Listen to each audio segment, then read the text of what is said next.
Hello students, आपका हमारे channel amplitude series 2.0 में स्वागत है। और मेरे पास एक रिक्वेस्ट आई थी कि प्रैक्टिकल जो हैं वो किस तरीके से कंडक्ट कराए जाते हैं, इस बारे में कुछ इन्फॉर्मेशन चाहिए थी। तो आज का वीडियो मैं इसी के लिए बना रहा हूँ। देखिए, प्रैक्टिकल जो कंडक्ट कराए जाते हैं कॉलेजेस में, उसके लिए जो रिस्पॉन्सिबल होता है वो आपके सब्जेक्ट टीचर्स होते हैं। जो परमानेंट फैकल्टी होती है वो उसके लिए रिस्पॉन्सिबल होते हैं। वो इंटरनल एग्ज़ामिनर होते हैं और एक्सटर्नल एग्ज़ामिनर बाहर से अपॉइंट होता है।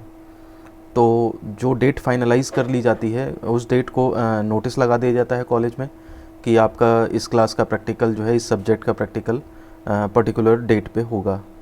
और जो टाइम बता दिया जाता है आपको, उस ऑर्डर में जो भी लिखा होगा, या आप अपने टीचर से डायरेक्ट पूछ लेंगे कि कितने बजे आना है, तो आपको उस टाइम पे कॉलेज पहुंचना होता है। क्योंकि ऐसा कोई हार्ड एंड फास्ट नहीं है कि प्रैक्टिकल जो है आपका 10 बजे से ही स्टार्ट होगा या 10 से 5 तक ही चलेगा।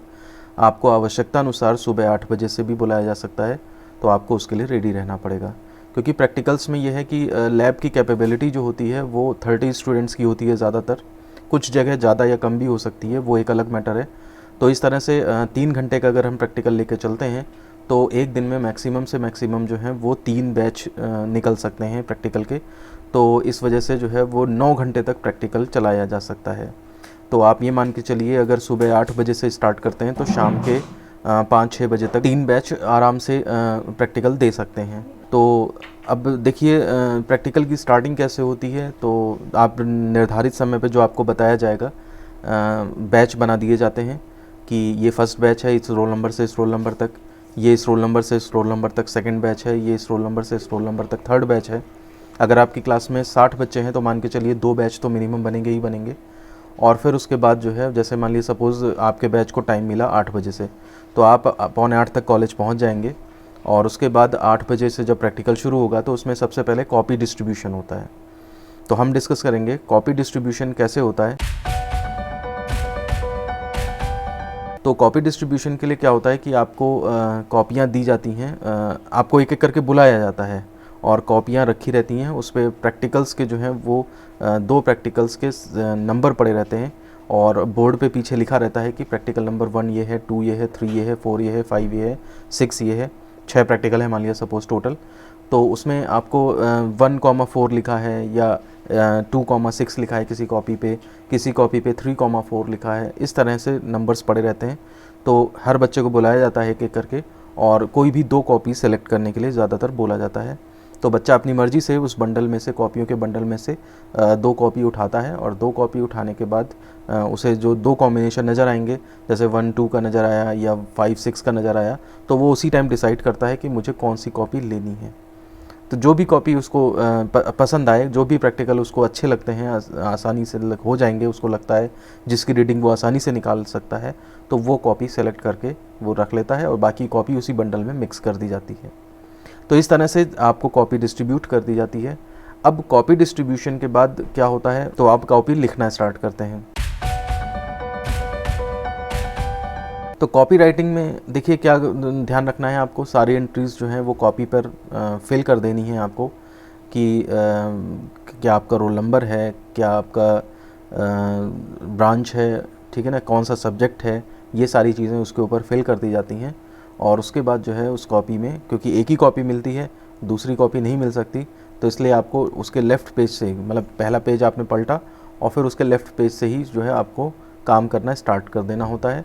आप पहले से ही अंदाज़ा रख के चलें कि जितने टोटल पेज अवेलेबल हैं उनके आधे आधे कर लें कि इसमें मुझे एक प्रैक्टिकल लिखना है और उसमें दूसरा प्रैक्टिकल लिखना है। अब आप क्या करेंगे कि पहले आप अपनी लैब में, जहाँ पे आपका अपरेटस है, वहाँ पर आप पहुँच जाएंगे, और पहुँचने के बाद जो है वो वहाँ पे आप कॉपी को लिखना स्टार्ट करेंगे।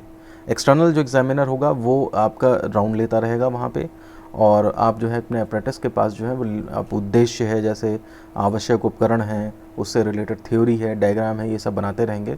और फिर उसके बाद प्रैक्टिकल पे रीडिंग लेना, अपरेटस पे रीडिंग लेना स्टार्ट कर देंगे। कुछ एक्सटर्नल एग्जामिनर्स ये कहते हैं कि एक रीडिंग हमसे चेक कराओगे।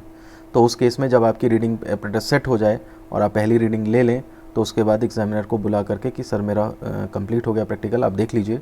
तो वो रीडिंग देख करके और आपकी कॉपी पे सर्कल बना के साइन कर देगा उस रीडिंग पे कि हाँ भाई ये रीडिंग मेरे सामने उन्होंने अपरेटस को सेट करके ली है। इसके बाद आप बाकी दोनों रीडिंग लेकर के और प्रैक्टिकल को कंप्लीट कर देंगे। अब एक्सटर्नल एग्जामिनर अगर चाहता है दूसरा प्रैक्टिकल में भी वो रीडिंग चेक करवाना चाहता है तो वैसा वो बता देगा। अदरवाइज़ अगर नहीं चेक करता है तो आप उस केस में कॉपी दूसरा प्रैक्टिकल भी परफॉर्म करके और कॉपी को कंप्लीट कर देंगे। कॉपी कंप्लीट करने के बाद आप उसी बीच में एग्जामिनर्स क्या होते हैं, जब रीडिंग चेक कर लेते हैं तो फिर वो वाइवा, दो वाइवा के भी दो तरीके होते हैं। या तो आपको एग्जामिनर कहीं बैठ जाता है और फिर आपको एक एक करके बुलाया जाता है वहाँ पे और उसमें से वो पूछता है, या फिर दूसरा केस ये हो सकता है कि जब वो रीडिंग चेक करने के लिए आपके पास आया है तो उस टाइम पे भी आपसे वाइवा ले सकता है। वो उसी एपरेटस के बारे में पूछ सकता है और क्या बोलते हैं आपसे थ्योरी के बारे में भी पूछ सकता है। और देखिए कई बार बच्चे ये शिकायत करते हैं कि हमसे तो कुछ पूछा ही नहीं। तो पहली बात यह है कि आपसे जो है वो शुरुआत हमेशा आसान क्वेश्चन से होती है और आसान क्वेश्चन को अगर आप नहीं बता पाते हैं तो एक तरह से एग्जामिनर जो है वो ये समझ लेता है कि जब आपको आसान चीज़ नहीं आती है तो फिर कॉम्प्लिकेटेड चीज़ कैसे बता पाओगे आप। तो इसलिए आपको अगर ये समस्या है तो आप उसकी ढंग से प्रिपरेशन करके जाएं और जब भी आपको प्रैक्टिकल अलॉट हो जाए ये मान के चलिए उससे रिलेटेड सारे कंसेप्ट्स आपको जो है वो दिमाग में तैयार करके रखिए। जैसे मान लिया वर्नियर कैलिपर्स का प्रैक्टिकल अलॉट हो गया आपको, तो वर्नियर कैलिपर्स के बारे में उसकी लीस्ट काउंट का फॉर्मूला क्या है, किसने डिस्कवर किया था और कैसे लीस्ट काउंट निकालते हैं, क्या फॉर्मूला है उसका। फिर रीडिंग लेने के लिए क्या करते हैं, ज़ीरो एरर्स कौन कौन सी होती हैं, शून्यांक त्रुटि कौन कौन सी होती हैं, शून्यांक त्रुटि में लेफ़्ट में रहेगा या राइट में रहेगा ज़ीरो, वर्नियर का ज़ीरो लेफ़्ट में, मेन स्केल के ज़ीरो के लेफ़्ट में रहता है या राइट में रहता है। ये छोटी छोटी चीज़ें जो हैं वो आपको पता होनी चाहिए। और चूँकि इंस्ट्रूमेंट सामने रहेगा तो वो आपसे पूछ भी सकता है कि इसमें ज़रा बताओ कौन सी एरर है, पहचानो, या कोई पर्टिकुलर चीज़ उसने कॉइन एक फंसा दिया उसमें वर्नियर कैलिपर्स के जॉज में और बोला आपसे कि बताओ इसमें कितना रीडिंग क्या आ रही है, कैसे ली तुमने रीडिंग। तो देखिए चीज़ें पता होंगी तभी आप पहला क्वेश्चन जवाब दे पाओगे और जब पहला जवाब दोगे तब वो दूसरे तीसरे क्वेश्चन पे आएगा। अदरवाइज़ होता यही है कि पहला क्वेश्चन पूछा, एक क्वेश्चन और पूछ लिया और आपने नहीं आंसर दिया तो फिर वो छोड़ के आगे बढ़ जाता है। तो इसलिए वाइवा में अक्सर ध्यान दीजिए, अगर आप अच्छा जानते हैं तो फिर आप आंसर ज़रूर दें और अगर कुछ नहीं जानते हैं उसके बारे में तो सॉरी बोल दें ताकि उसका टाइम वेस्ट ना हो, तो वो दूसरे क्वेश्चन पे जल्दी से पहुंच जाएगा।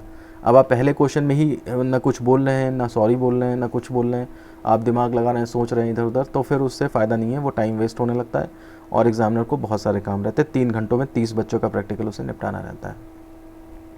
तो इस तरह से जब आपका वाइवा कंप्लीट हो जाएगा आप अपनी कॉपी सावधानीपूर्वक जमा कर दें पूरा कंप्लीट करके। जो ग्राफ जहां बनाना था वो ग्राफ लगा होना चाहिए, जहां पे कैलकुलेशंस थी वो कैलकुलेशन हो, लास्ट में सावधानियां ज़रूर लिखी हों। अक्सर लोग सावधानियां भूल जाते हैं लिखना। तो ये सारी चीज़ें करके और आप अपनी कॉपी को जो है वो सबमिट कर देंगे और सबमिट करने के बाद तब आपका प्रैक्टिकल पूरा हो जाएगा। फिर आप अपने टीचर से पूछ के घर जा सकते हैं। तो ये प्रैक्टिकल का जो है वो प्रोसीजर होता है, प्रॉपर वे जो प्रैक्टिकल का होना चाहिए वो होता है।